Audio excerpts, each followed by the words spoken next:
Konnichiwa buddies. आज हम लोग बोरुटो के चैप्टर 23 को कवर करने वाले हैं। तो चैप्टर 23 स्टार्ट होता है डेल्टा और जिगन से। डेल्टा जिगन से कहती है कि खाना बढ़िया है ना। मैं ये जान के हैरान हूँ कि तुम खाना भी खाते हो। जिगन कहता है कि तुम कुछ नहीं खा रहे, डाइटिंग पे हो क्या? लेकिन चिंता मत करो, इससे तुम बदसूरत नहीं हो जाओगी। डेल्टा कहती है कि मजाक बंद करो, अभी मैं जो भी खाती हूँ उसका टेस्ट नहीं आता। मुझे हमारी कीमती वेसल की चिंता है। उस कोजी को इतना टाइम क्यों लग रहा है? जिगन कहता है कि वो काफी स्मार्ट और स्किल्ड है, उससे ऊपर वो मिशन से कमिटेड है, तो वो कभी उसे छोड़ेगा नहीं। लेकिन वो काफी जेल बंदा है, अगर उसे कुछ इंटरेस्टिंग दिख गया तो वो ऐसा कर भी सकता है। तभी डेल्टा टेबल को लात मार के उसे तोड़ देती है। जिगन कहता है कि मुझे अभी और खाना खाना है, और वो एक नया टेबल ही समन कर लेता है। वो आगे कहता है कि वेसल एंड में हमारे पास आ ही जाएगी, उसके लिए भागना इम्पॉसिबल है। वो आगे कहता है कि मुझे ऐसे घूरो मत, तुम्हारे वहाँ जाने से मुझे कोई प्रॉब्लम नहीं है। डेल्टा कहते हैं कि यू श्योर, क्योंकि मैं बाद में सब कुछ तुम्हारे ऊपर डाल दूंगी। जिगन कहता है कि बस भूलना मत कि मैंने कोजी को वो मिशन दिया है और तुम्हें उसे फॉलो करना पड़ेगा। अगर कोई इश्यू हो तो मुझे रिपोर्ट कर देना। फिर डेल्टा वहाँ से चली जाती है। सीन आता है टीम 7 पर, जहाँ पे वो लोग कावाकी को देख रहे होते हैं। कोनोहामारू कहता है कि इसके ऊपर सिर्फ माइनर इंजरीज है, ये बस थक कर बेहोश हुआ है। कातासुके कहता है कि क्या ये पपेट्स इसका पीछा करते हुए यहाँ तक आए थे, क्योंकि मुझे इस बात पर यकीन नहीं होता कि इसने अकेले इन सबको तोड़ा है। बोरुटो उसके पास जाके देखता है तो वो अभी भी दर्द में करहा रहा होता है। कावाकी को पास्ट की बातें याद आती है, जहाँ पे एक बंदा उसके बाप से कहता है कि एक बार तुम्हारा लड़का मेरा हुआ, फिर वो तुम्हें कभी वापस नहीं मिलेगा, समझे? तो उसका बाप कहता है कि हाँ कोई बात नहीं।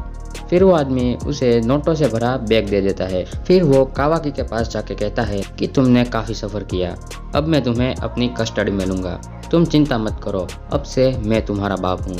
और वो आदमी जिगन होता है। तभी अचानक कावाकी उठ जाता है और जोर से चिल्लाता है कि डोंट टच मी। कावाकी की ये फॉर्म देख के कोनोहामारू कहता है तो इसी ने उन पपेट्स को तोड़ा है। कावाकी उनसे पूछता है कि तुम कौन हो, कारा के ट्रैकर्स? कोनोहामारू कहता है कि मैं हूँ सारुतोबी कोनोहामारू और मैं लीफ विलेज का शिनोबी हूँ। इधर कोची ऊपर से सब कुछ देख रहा होता है। तभी डेल्टा भी वहाँ पे आ जाती है। कोची कहता है कि मुझे नहीं याद आ रहा कि मैंने तुम्हें यहाँ बुलाया। तो डेल्टा कहती है कि मेरे पास जिगन की परमिशन है, मैं तो ये देखने आई कि तुम्हें इतना टाइम क्यों लग रहा है। कोची कहता है कि ये सुन के काफी दुख हुआ कि कोई मुझ पे ट्रस्ट नहीं करता, तुम आउटर लाई हो ना अपने साथ। तो डेल्टा कहती है कि ऑफ कोर्स मैंने गारो को समन किया है। इधर कावाकी उनसे पूछता है कि कोनोहा शिनोबी को मेरा क्या काम है। कोनोहामारू कहता है कि हम तुम्हें हार्म करने नहीं आए, हम तो बस एयरशिप क्रैश साइट को इन्वेस्टिगेट कर रहे थे जो हमारी बॉर्डर में गिरी। हम तो बस जानना चाहते हैं कि चल क्या रहा है, क्या तुम बता सकते हो? कावाकी कहता है कि मैं तुम पर ट्रस्ट क्यों करूं, मुझे अकेला छोड़ दो। कोनोहामारू कहता है कि सॉरी, ये तो मैं नहीं कर सकता। प्रोटोकॉल कहता है कि मुझे तुमको कस्टडी में लेना होगा। कावाकी कहता है कि ठीक है, लगता है तुमको मरना ही है। तभी बोरुटो उसे अपना पाम दिखाकर कहता है कि तुम इसके बारे में जानते हो राइट, ये तुम्हारे लेफ्ट आर्म पर भी है। कावाकी देख के कहता है कि कर्मा हमारे पास कैसे आई? बोरुटो कहता है कि तो इसे कर्मा कहते हैं, लेकिन ये है क्या? डेल्टा कहते हैं कि वो लड़का, उसके पास कर्मा क्यों है? कोजी सोचते है कि दो कर्मा, देखते हैं आगे क्या होता है। कावाकी कहता है कि तो तुम कारा के ट्रैकर्स ही हो। बोरुटो उसे मना करता है। कावाकी कहता है कि तुम कौन हो, इससे अब मुझे फर्क नहीं पड़ता, हिम्मत है तो मुझसे लड़, मैं तुझे विद इन अ सेकंड मार दूंगा। कावाकी अटैक करे उससे पहले बीच में कोई आ जाता है। वो कहता है कि गुस्ताखी माफ, लेकिन मैं हमारी कीमती वेसल को लेने आया हूँ। कावाकी उसे देख के कहता है कि गारो तुम? कावाकी आगे कहता है कि मुझे ऑब्जेक्ट की तरह मत देख सुअर, वरना इस बार तू अपने थोबड़े से भी कहीं ज्यादा खो देगा।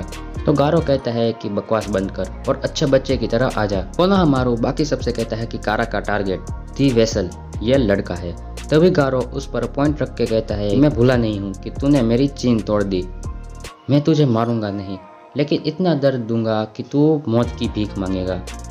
और वो कावाकी के ऊपर अटैक कर देता है, लेकिन कावाकी उसे डॉज करके अपने हाथ में से एक क्लो जैसा निकालता है और उसी से वो उसके ऊपर अटैक करता है, लेकिन गारो उसे रोक देता है। गारो कहता है कि जस्ट एज आई थॉट, तुम अभी काफी कमजोर हो तो ये ज्यादा मुश्किल नहीं होगा। तो कावाकी कहता है लगता है तुम्हें सभी टाइप की हेल्प की जरूरत पड़ेगी। और यहीं पर चैप्टर 23 एंड होता है। तो बड़ी आज की वीडियो के लिए इतना ही, मिलते हैं नेक्स्ट वीडियो में, तब तक के लिए सायोनारा।